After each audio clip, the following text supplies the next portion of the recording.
আল্লাহ জিজ্ঞেস করে, এ মালাকুল মাউত, আমি আল্লাহ তো তোকে জান কবজ করার জন্য তোকে আমি নিযুক্ত করেছি।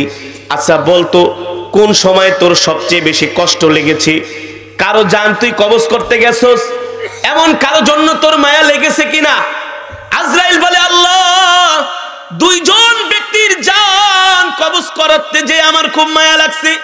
আমি চেয়েছিলাম তুমি তাকে যদি আর একটা দিন অথবা আর একটা ঘন্টা হায়াত যদি বাড়ায় দিতা, এটা আমার দিলের তামান্না ছিল, কিন্তু আমার তো করার কিছু নাই, নির্দেশ তো তোমার পক্ষ থেকে, ঠিক কিনা বলেন? ওয়াজা আস-সাকরাতুল মাউতি বিল হক যালিকা মা কুনতা মিনহু তাহিদ। মালাকুল মাউত বলে, আল্লাহ, নির্দেশ তো তোমার, মৃত্যু তো তাকে পাকড়াও করবে, তুমি আমাকে নির্দেশ দিছো, কিছু করার নাই, যতই মায়া লাগে লাগুক। অনেক মানুষকে যখন ফাঁসির রশিতে ঝুলানো হয়, জল্লাদেরা যারা আশেপাশে থাকে তাদের মায়া লাগে, লাগে না? হায় রে, মানুষটা মৃত্যুর সময় ছটফট করতেছে। এমনও দেখা যায় ফাঁসির রশিতে ঝুলানোর সময় অনেকেই ভয়ে দৌড় মারে, ফাঁসির রশির কাছে যেতে চায় না, ঠিক কিনা বলেন?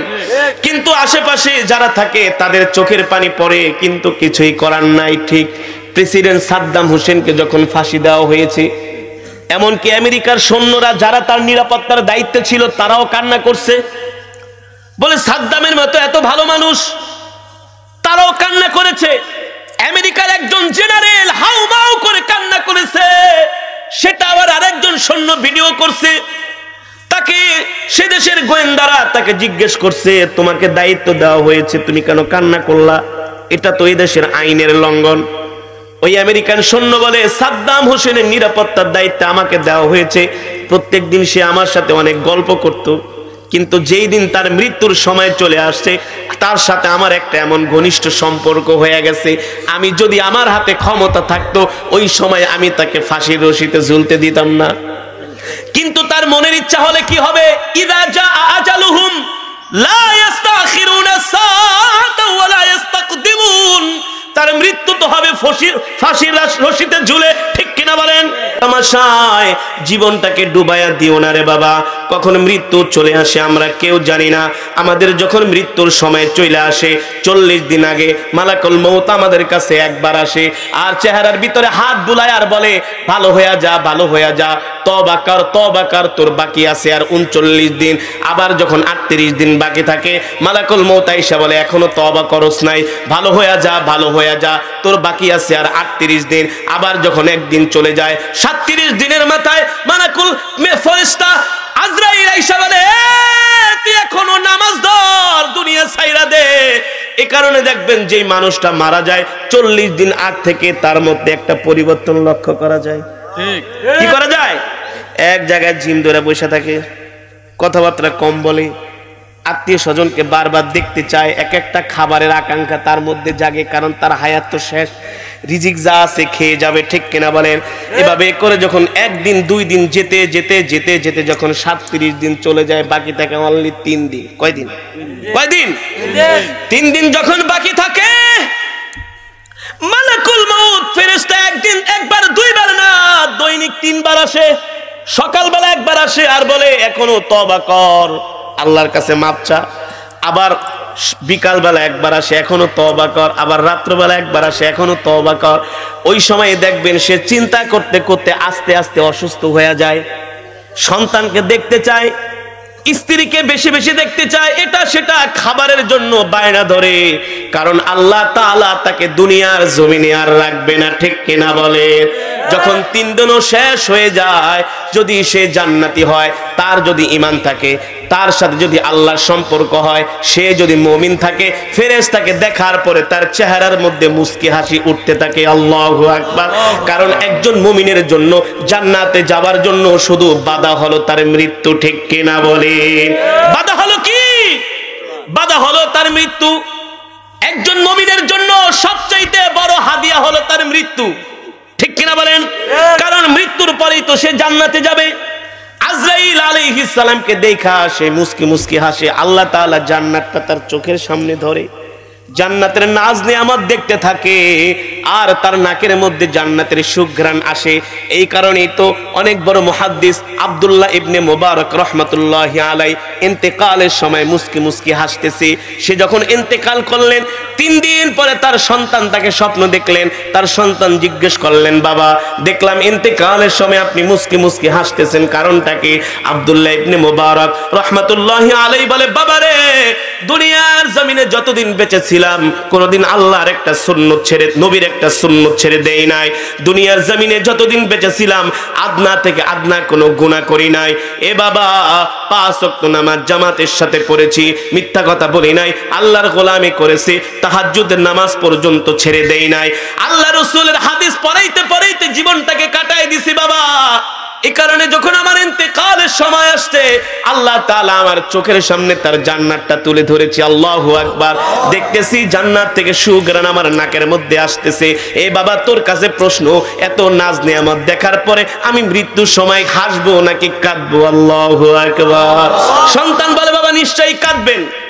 আল্লাহ বলে, তা আব্দুল্লাহ ইবনে মুবারক বলে, সন্তান তুমি আমার কওমদেরকে বলে দিও, আমরা আত্মীয় স্বজনদেরকে বলে দিও, দুনিয়ার জমিনে আমি আল্লাহর গোলামি করার কারণে আমার মালিক আমাকে এত সুন্দর জান্নাত দিছে, এত সুন্দর জান্নাত দিছে, এত নাজ নিয়ামত আল্লাহ আমাকে দান করছে, যেটা আমি কোনোদিন তোমাদেরকে ভাষায় প্রকাশ করে বোঝাতে পারবো না। আল্লাহু আকবার। আর সে যদি বেঈমান হয়, নামাজ রোজা যদি ঠিক মতো না করে, তার যদি ঈমান না থাকে, দুনিয়ার জমিনে যদি নাফরমানি করে, আজরাইলকে দেখার পরে তার পালপিটেশন গরম হয়ে যাবে, চোখ বড় বড় করে তাকাবে। কি করবে?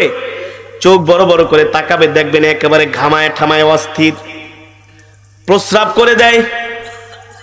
মৃত্যুর সময় পানিও নসিব হয় না, কালেমা তো দূরের কথা, অসুস্থের মতো শুধু ছটকায় আর লাফায় আর গলা কাটা মুরগির মতো ছটফট করতে থাকে।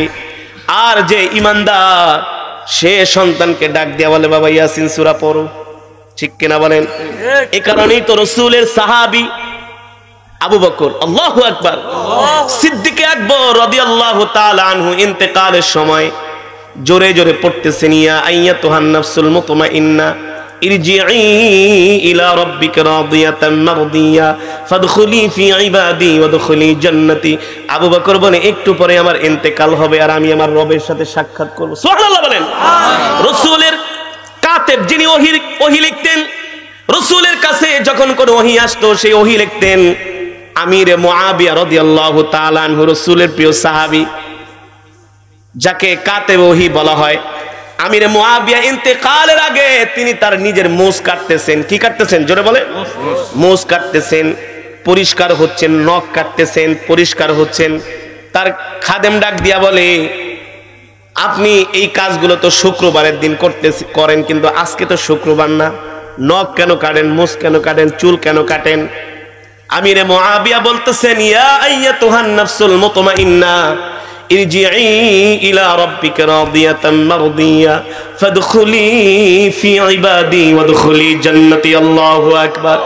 আরে আমি মুছ কেন কাটবো না, নখ কেন কাটবো না, পরিষ্কার কেন হব না? একটু পরে তো আমি আমার রবের সাথে সাক্ষাৎ করব। তোমরা কি চাও আমি আমার রবের সাথে নাপাক অবস্থায় সাক্ষাৎ করব? আল্লাহু আকবার। জোরে বলেন আল্লাহু আকবার। এটা হতে পারে না। একটু পরে মালাকুল মউত আমার কাছে আসবে, আমি ইন্তেকাল করব, আমি আমার আল্লাহর সাথে সাক্ষাৎ করব। এই কারণে আমি পাক পবিত্র হয়ে নিচ্ছি। আল্লাহু আকবার। ও মুসলমান, যে মুসলমান হঠাৎ করে স্টক করে বাথরুমের ভিতরে পয়রা মরে, এই মরণের লক্ষণগুলো ভালো না। দেখবেন কিছু মানুষ আছে ইন্তেকালের আগে সে পরিষ্কার পরিচ্ছন্ন হয়, ওযু করে। কি করে? সব সময় ওযু অবস্থায় থাকে। কেন থাকে? যে কোনো সময় মৃত্যু তাকে পাকড়াও করতে পারে। ঠিক কিনা বলেন? এই কারণে বাবা আমরা বেশি বেশি মৃত্যুর কথা স্মরণ করব, মৃত্যুর কথা চিন্তা করব। এই দুনিয়া আমাদের থাকার জায়গা নয়, এই দুনিয়া আমরা থাকতে পারবো না।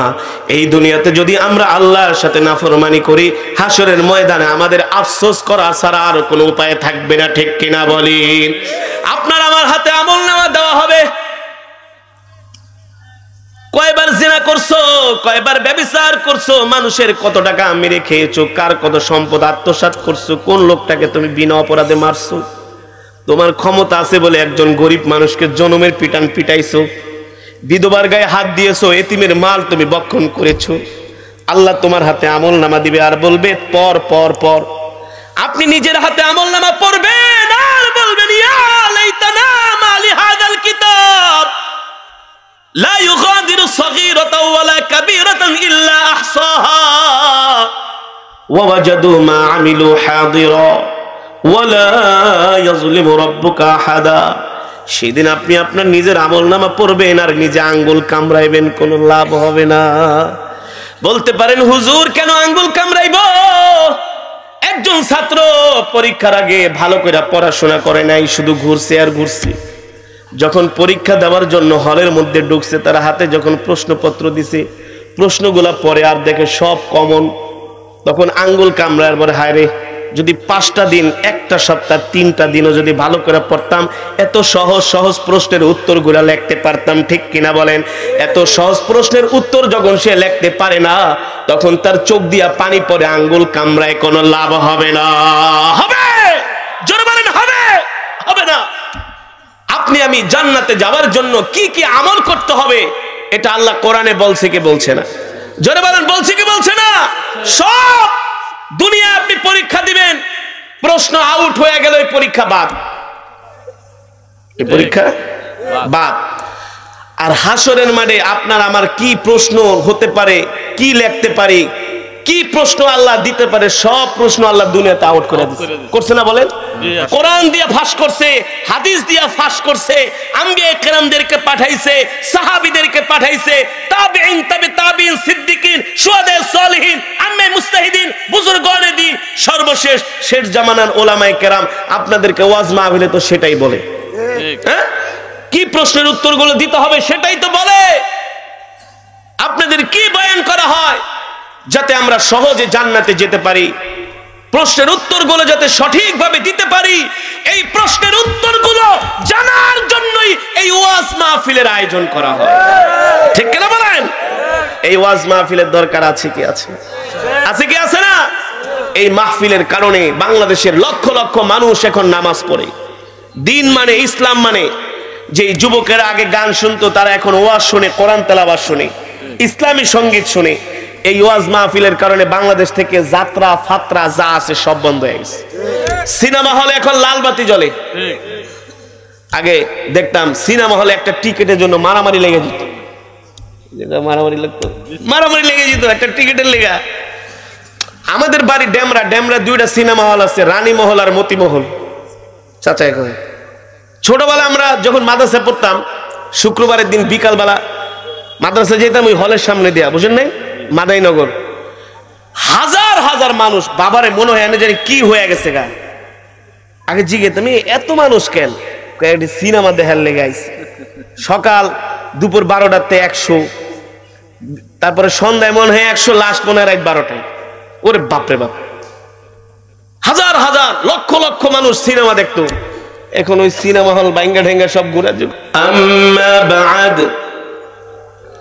فأعوذ بالله من الشيطان الرجيم بسم الله الرحمن الرحيم كل نفس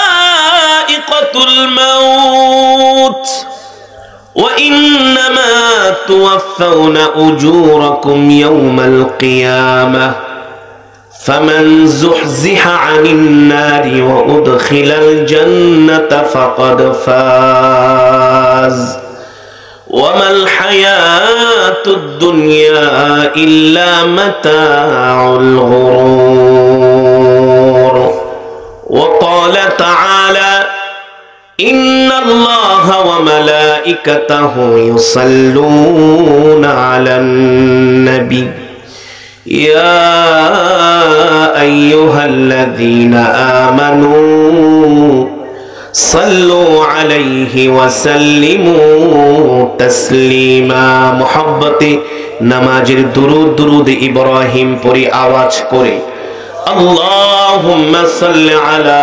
মুহাম্মাদ ওয়া আলা আলি মুহাম্মাদ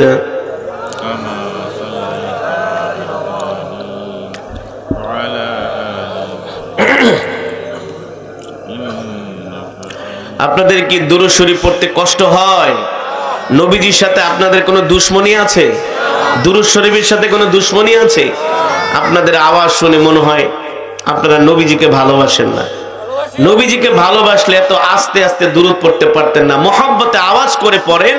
দুরূদের আওয়াজ শুনে আশেপাশের মানুষ বলবে এখানে কিছু রাসূলের আশিক আর আল্লাহর পাগলেরা বসে আছে।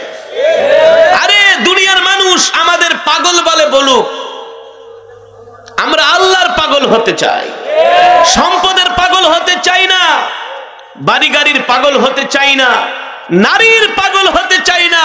পাগল হতে চাই কার? আরো জোরে বলেন কার? আওয়াজ করে পড়েন মহব্বতে। নবীজির নামে একবার দুরূদ পড়লে আল্লাহ তার উপরে 10 বার রহমত নাজিল করে, সাথে সাথে 10টা গুনাহ মাফ করে দেয়।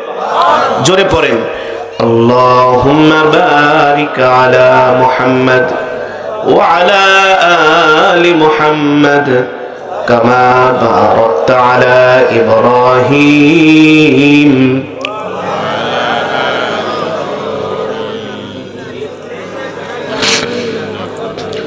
بلغ العلا بكماله كشف الدجى بجماله حسنت جميع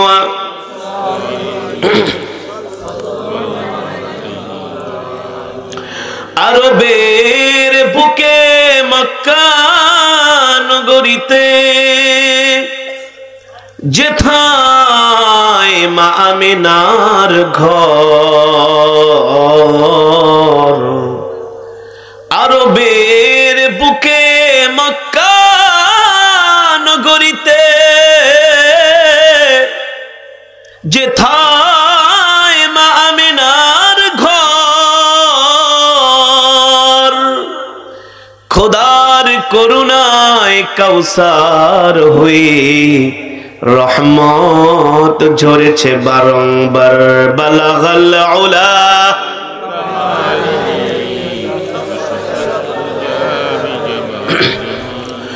হাসনাত জামিউ খিসালিহি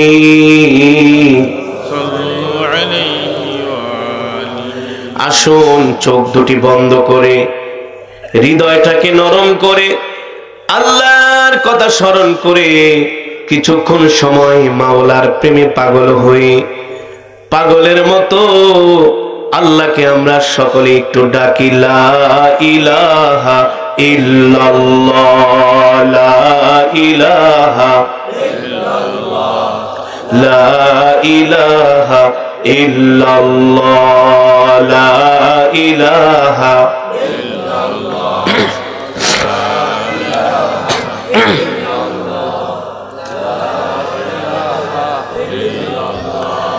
লা ইলাহা ইল্লাল্লাহ, লা ইলাহা ইল্লাল্লাহ, লা ইলাহা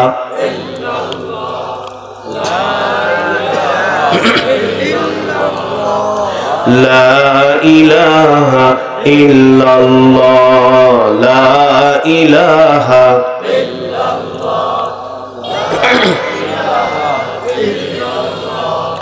আওয়াজ করে আরো জোরে লা ইলাহা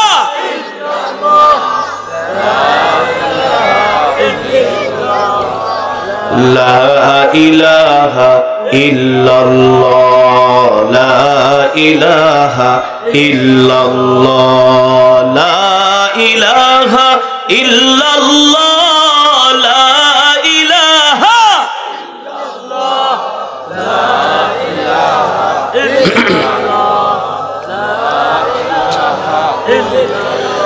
লা ইলাহা ইল্লাল্লাহ মুহাম্মাদুর রাসূলুল্লাহ। জোরে জোরে বলি সাল্লাল্লাহু। আলহামদুলিল্লাহ, সেই মহান আল্লাহ সুবহানাহু ওয়া তাআলার দরবারে লাখ কোটি শুকর যে মহান আল্লাহ সুবহানাহু ওয়া তাআলা জামিয়া উবাইদিয়া আল বাতুল মহিলা মাদ্রাসা, নাকি এটা কোন মাদ্রাসা? জামিয়া উবাইদিয়া আল বাতুল মহিলা মাদ্রাসার উদ্যোগে একদিন ব্যাপী এক বিরাট হালকায় জিকির ও ওয়াজ দোয়ার মাহফিল।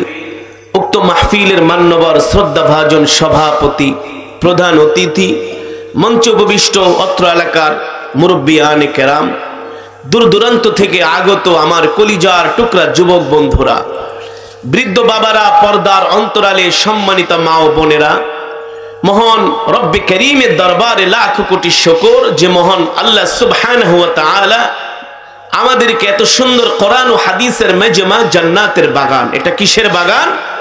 আরো আওয়াজ করে বলেন, কিসের বাগান? এই জান্নাতের বাগানে রব্বে করিম আপনাকে আমাকে আসার বসার তৌফিক দিয়েছেন, সুযোগ করে দিয়েছেন। এজন্য আমরা শুকরিয়াতান আদায় করি, বলি আলহামদুলিল্লাহ। এই মাজমায় কেউ চাইলেই আসতে পারে না, আসার জন্য রব্বে করিমের পক্ষ থেকে কবুলিয়াত থাকতে হয়, মঞ্জুরি থাকতে হয়, ঠিক কিনা বলেন? রাসূলের হাদিস আমি বানিয়ে বলছি না বাবারা আমার, যুবক বন্ধুরা আমার, নবীজি বলছেন মান ইউরিদিল্লাহু বিহি খাইরান ইউফাক্কিহু ফিদ্দিন। রব্বে করিম যাকে পছন্দ করে, যাকে ভালোবাসে, রব্বে করিম তাকে দ্বীনের ইলম, দ্বীনের বুঝ তাকে দান করে। আর যেই মুসলমানের মাঝে দ্বীনের বুঝ আছে, আল্লাহর মুহাব্বত আছে, ওই মুসলমান কখনো কোরআনের মজমা ছেড়ে দূরে থাকতে পারে না। পারে? পানি ছাড়া যেমন মাছ বাঁচে না, কথা বলেন, পানি ছাড়া মাছ বাঁচে? পানি ছাড়া মাছ বাঁচে না।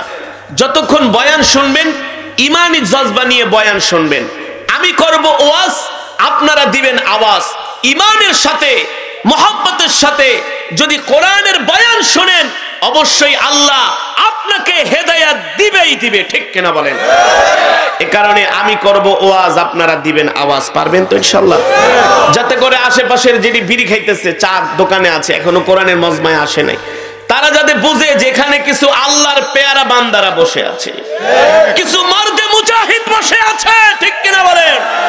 মুসলমান, যেটা বলছিলাম, পানি ছাড়া মাছ বাঁচে। মৌমাছি চিনেন? মৌমাছি সকালবেলা উঠলে দেখবেন মৌমাছি সরিষা খেতে, এই খেতে, সেই খেতে ভন ভন করে ঘুরতেছে, ঠিক না? মৌমাছি ঘুরতেছে, কেন ঘোরে? নিশ্চয়ই এই ঘোরার পিছনে একটা উদ্দেশ্য আছে। পিঁপড়া চিনেন? রাত্রবেলা বাজার থেকে গুড় কিনে এনেছেন, গুড় টেবিলের উপরে রেখেছেন। আপনি কিন্তু পিঁপড়াকে বলেন, এই পিঁপড়া গুড় এনেছি, যার যা মন চায় খায়ও। সকালবেলা আমরা পিঠা বানাবো, রাত্রে তোমরা যা যতটুকুন পারো খেয়ে নিও। কেউ কি গুড় এনে পিঁপড়াকে দাওয়াত দেন? আমার কথা যদি যুক্তি থাকে তাহলে আওয়াজ করে বলবেন, জীবনে দাওয়াত দিয়েছেন? দাওয়াত দেন নাই। গুড় এনে টেবিলে রেখে দিয়েছেন, সকালবেলা দেখেন হাজার হাজার পিঁপড়া লাইন ধরে ধরে কি গুড় খাইতেছে। পিঁপড়া জানে কোথায় আপনি গুড় আনছেন? পিঁপড়াকে জানে? টেলিফোন দেন নাই, কানে কানে যে বলেনও নাই। পিঁপড়া কিভাবে জানে? পিঁপড়ার ধান্দাই হচ্ছে কোন জায়গায় গেলে গুড় পাওয়া যায়। মৌমাছির ধান্দাই হচ্ছে কোন জায়গায় গেলে মধু পাওয়া যায়। আর ইমানদারের ধান্দা হচ্ছে কোন জায়গায় গেলে কোরআনের তেলাওয়াত শোনা যায়, কোরআনের বয়ান শোনা যায়, ঠিক কিনা বলেন?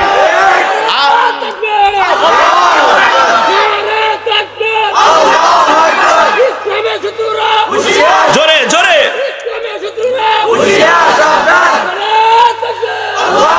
মাশাআল্লাহ। আল্লাহ আমার ভাইকে কবুল করুন, বলে আমিন। আমার দেশের মুসলমান 1-2 ওয়াক্ত নামাজ কম পড়তে পারে, 30টা রোজার জায়গায় 25টা রাখতে পারে। হজ ফরজ হয়েছে এই বছরটা না আগামী বছর করতে পারে।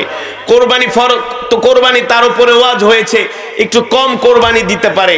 কিন্তু ইসলামের উপরে আঘাত আসলে এদেশের মুসলমান সহ্য করে না, ঠিক কিনা বলেন? কেউ যদি ইসলামের উপরে আঘাত দিতে চায়, তার হাত ঘুরিয়ে দেওয়া হবে। সম্মানিত হাজিরিন, যেটা বলতেছিলাম, ইমানদার কখনো কোরআন তেলাওয়াত শুনে ঘরে বসে থাকতে পারে না। যারা কোরআন তেলাওয়াত শুনে এখনো বাসায় চায়ের দোকানে ঘুরতেছে, এগুলো হচ্ছে গরু খাওয়া মুসলমান, এর চেয়ে আর বেশি না। এগুলোর নামাজের সময় ডাক দিবেন, কব তোমার নামাজ তুমি পড়ো, আমার ইমান ঠিক আছে, তোর ইমান গোড়ার ডিম আছে। নাম্বার ওয়ান একটা বাটপার। তোর ইমান যদি থাকতো, আল্লাহ তোমাকে আহ্বান করছেন। কে করছেন? জোরে বলেন, কে করছেন? হাইয়া আলাস সালাহ, নামাজের দিকে আসো। হাইয়া আলাল ফালাহ, কল্যাণের দিকে আসো। আল্লাহু আকবার, আল্লাহু আকবার, আল্লাহ সবচেয়ে বড়। তোমার এত বড় সাহস, রব্বে কারীম তোমাকে ডাকতেছে, আর তুমি ঘাড় ঘুরাইয়া যায় চায়ের দোকানে বৈশা মমতাজের গান শোনো, বাংলা সিনেমা দেখো, আর তুমি বলো তোমার ইমান ঠিক আছে। তুমি তো নাম্বার ওয়ান একটা ধোঁকাবাজ। তুমি নাম্বার ওয়ান কি?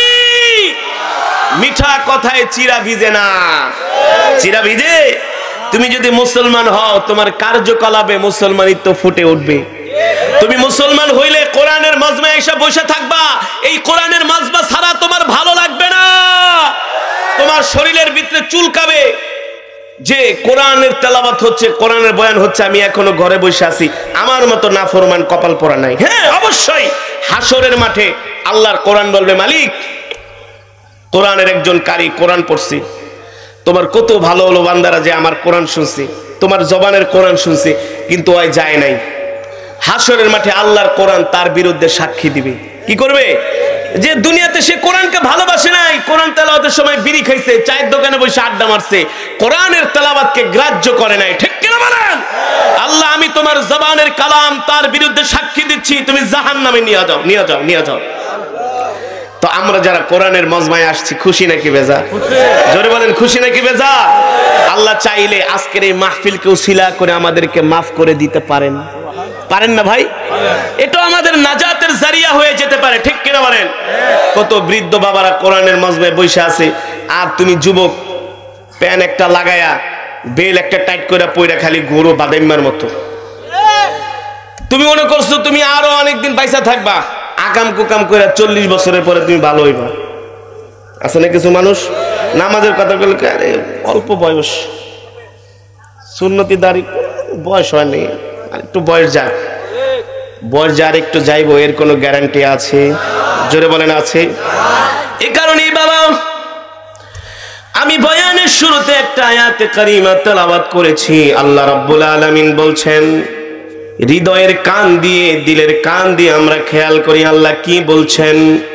কুল্লু নাফসিন যায়িকাতুল মাউত, কুল্লু নাফসিন যায়িকাতুল মাউত ওয়া ইন্নামা তুওয়াফাউনা উজুরাকুম ইয়াওমাল কিয়ামাহ। আল্লাহ রাব্বুল আলামিন বলেন, ও নবী, দুনিয়ার মানুষদেরকে বলে দেন, এই পৃথিবীর জমিনে যত প্রাণী আছে, যত মাখলুকাত আছে, সবার একদিন মৃত্যুর স্বাদ গ্রহণ করতে হবে। ঠিক কিনা বলেন? ইদা জাআ আজালুহুম লা ইস্তাখিরুনা সাআতাও ওয়া লা ইস্তাকদিমুন। আল্লাহ রাব্বুল আলামিন বলে, ও নবী, দুনিয়ার মানুষদেরকে বলে দেন, আমি আল্লাহ রাব্বুল আলামিন প্রত্যেকটা মানুষের মৃত্যুর একটা নির্ধারিত সময় আমি আল্লাহ তাদের জন্য রেখে দিয়েছি। মৃত্যুর একটা নির্ধারিত সময় আছে, মৃত্যুর একটা নির্ধারিত সময় আছে। যখন তোমার মৃত্যুর সময় চলে আসবে, তুমি যদি প্লেনের মধ্যে থাকো 10,000 ফিট উপরে, 30,000 ফিট উপরে যদি তুমি প্লেনের মধ্যে থাকো, যদি আটলান্টিক মহাসাগরের মাঝে থাকো, বঙ্গোপসাগরের মাঝে থাকো, মনে রাখো মৃত্যু তোমাকে সেখানে পাকড়াও করবে, মৃত্যু তোমাকে ছাড়বে না। ঠিক কিনা বলেন? যখন আমি মিশরে পড়াশোনা করি, মিশর থেকে আমি বাংলাদেশে আসতেছি, দুবাই এয়ারপোর্টে আসলাম। যখন আমি বাংলাদেশের ফ্লাইটে উঠব, যেখানে বোর্ডিং পাস দেওয়া হচ্ছে, দেখি 2 জন যুবক বসে বসে কান্না করছে, এমন ভাবে তারা বিলাপ করছে। পাশে একটা লাশ, লাশ দেখে আমি ভয় পেয়ে গেলাম। এখানে লাশ, 2 জন যুবক কেন কান্না করছে? আমি দৌড়ায় গেলাম, জিজ্ঞেস করলাম, ভাই তোমার বাড়ি কোথায়? কেঁদে কেঁদে বলছে, হুজুর আমাদের বাড়ি কুমিল্লা। ও প্রাণের ভাই, এই বিদেশের মাটিতে কেন কান্না করছো? তোমাদের আশেপাশে তো কেউ নাই, 2 জন তোমরা বসে কান্না করছো পাশে। বলে, হুজুর এটা আমার বাবার লাশ। তোমার বাবার লাশ মানি? বলে, হুজুর আমার বাবা আজকে 23 বছর ধরে দুবাইতে থাকতেছেন। কয় বছর? হুজুর আমরা ছোট ছিলাম, বাবা মাথার ঘাম পায়ে ফেলে শরীরে রক্ত পানি করে 23 বছর পর্যন্ত প্রবাস জীবন কাটিয়েছে। ছোটবেলায় কোনোদিন ঈদের সময় বাবাকে কাছে পাই নাই। ঈদের দিন বাবাকে ফোন করতাম, বাবা বাবা বাবা, টেলিফোনের মধ্যে কান্না করতো আর বলতো, বাবারে তোদেরকে অনেক মনে করতেছি। এ বাবা কান্না করিস না। আমার মা যখন আমার বাবার সাথে কথা বলতো, আমরা দেখতাম মা ঘরের কোনায় লুকায়া লুকায়া আঁচল দিয়ে মুখ ঢেকে কান্না করে। আমার মায়ের চোখের পানি তার শরীর ভিজে।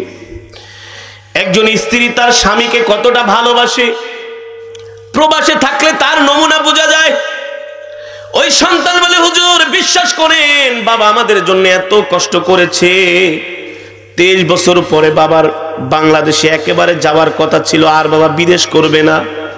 হুজুর আমার বাবা বিদেশ যাওয়ার জন্য মার্কেটে যে আমাদের 2 ভাই সহ মার্কেটিং করেছে। এমন আত্মীয় বাদ নাই যার জন্য আমার বাবা কোনো কিছু কিনে নাই। সবার জন্য কেনাকাটা করে আমরা যখন লাগেজ বললাম, ঠিক তার পরের দিন আমার বাবার ফ্লাইট। রাত্রবেলা আমার বাবা ঘুমিয়ে আছে, সকালবেলা আমরা এয়ারপোর্টে আসব। বাবাকে ডাকি, বাবা আর ওঠে না, বাবা আর ওঠে না।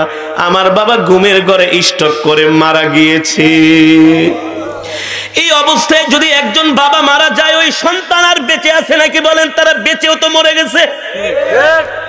ছোট বোন ফোন করে, ভাই কয়টা বাজে তোমাদের ফ্লাইট? আমরা তো বাবাকে এয়ারপোর্টে রিসিভ করতে আসবো। ছোট বোনেরা ফোন করে বলে, ভাইয়া কয়টা বাজে নামবা? বলে, হুজুর কোন মুখ দিয়া বলি বোন রে, যে বাবার জন্য 23টা বছর অপেক্ষা করছো, ওই বাবা ঠিকই দুবাই থেকে বাংলাদেশে আসতেছে, কিন্তু বাবা জীবিত নাই, জীবিত নাই, মৃত আসতেছে। ঠিক কিনা বলি? ইদা জা আজালুহুম লা ইস্তাখিরুনা সাআতাও ওয়া লা ইস্তাকদিমুন। ও মুসলমান, তার মৃত্যু লেখা আছে দুবাইয়ের মাটিতে। সে কিভাবে আইসা বাংলাদেশে মরবে? আল্লাহ তো তার মৃত্যু লেখা রাখছে দুবাইয়ের মাটিতে। ঠিক কিনা বলেন? কিভাবে সে বাংলাদেশে আসবে? আল্লাহ বলে, তোমার যখন মৃত্যুর সময় হবে, 1 মিনিট আগেও না, 1 মিনিট পরেও না, আমি আল্লাহ যেটা তোমার মৃত্যুর জন্য নির্ধারিত টাইম রেখে দিয়েছি, ওই নির্ধারিত সময়ে মালাকুল মউত তোমার কাছে হাজির হয়ে যাবে। ঠিক কিনা বলেন? মালাকুল মউত এমন একজন ফেরেশতা। আপনার দোয়া কবুল হয় না, হতাশ হবেন না, হতাশ হবেন না। আপনার দোয়া যে কবুল হচ্ছে না, এর মধ্যে আপনার জন্য কল্যাণ আছে। রাসূলের হাদিস, আল্লাহ তাআলা কোনো দোয়া ফিরায় দিবে না। হয় আপনি দুনিয়াতে তার ফল পাবেন।